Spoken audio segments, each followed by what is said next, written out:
Thank you, Mona, for sharing one of the most devastating aspects of life anyone can possibly face, and being strong enough to come here today and share your story with all of us. That was it's amazing strength that we all need to take with us in our lives.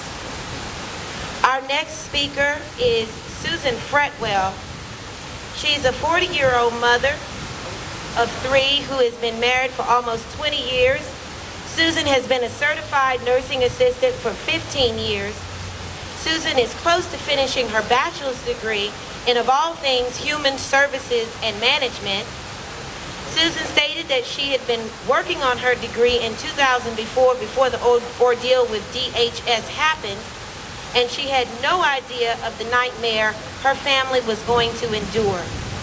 Susan's hope is to become a family rights advocate and prevent tragedies from happening to children and parents involved with CPS and DHS. Let's all give a warm welcome to Susan Fretwell, who came all the way from Colorado.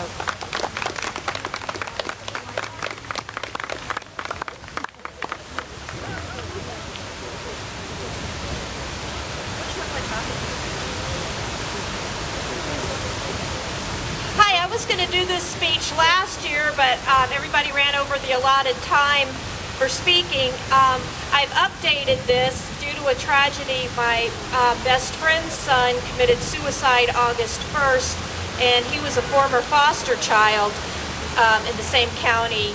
We live in Fremont County. Okay. Social services steal children for money. We need to stop this corrupt system. We need to keep fighting to take down the corrupt lawyers, judges, guardian ad litems, caseworkers, and their paid goon specialists. Social services are liars. They lie to our children by telling them they'll be safe. Then they send them to strange and sometimes abusive foster homes and put them on psych medications, but they never ask the kids who they want to live with, especially in non-abuse cases such as my own. They lie to the parents by telling them to complete the treatment plans. I know from personal experience that this is untrue. My husband and I jumped through other hoops, including drug and alcohol testing, psychological evaluations, parenting classes, individual counseling, and family counseling. We were done last August of 2006. But guess what? We never got the kids back. They also lie in their reports, about that they submit to the courts. If this is a perjury, I don't know what is. Social services cheat. They cheat the children out of loving homes with 2 parents who will give them the world. And they cheat the parents out of the kids. I had my newborn baby snatched from DHS right after birth under the assumption that she might be abused. Well, there was never abuse in my case to begin with. It was all based on very flimsy neglect charges that would never hold up in a real court. And this is wrong. Speaking of cheating, how many billions of dollars a year is the system wasting on these non-abuse cases with little or no merit? And who's paying for all of this? Social services steal. They steal our children in the name of profit. They profit from people's misery. Someone could go to jail for stealing a piece of gum, and what cost is our children? Pimping a kid out to foster care on the average of $3 grand a month, not to mention the child support we're forced to pay. They steal from the lower working class families such as my own. I'm a CNA and my husband works on a golf course. We can't afford decent legal representation, and the piece of crap attorney we had was in bed with the system, literally. And our children are being raised in a non-traditional family, and they need 2 parents who love them.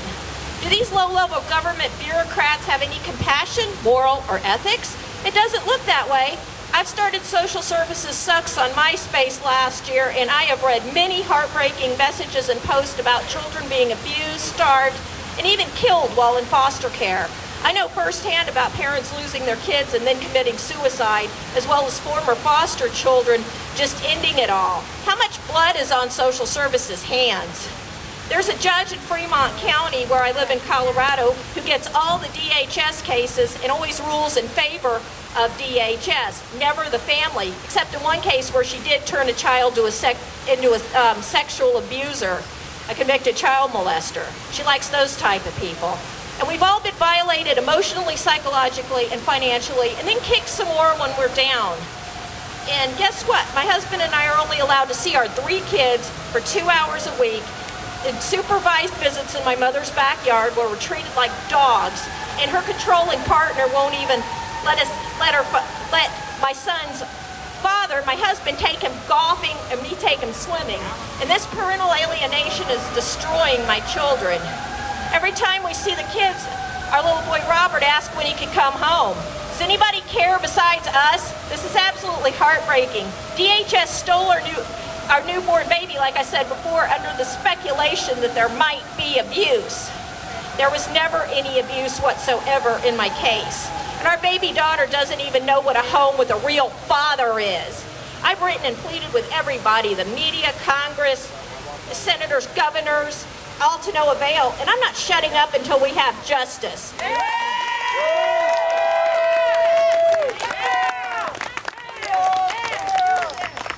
Thank you.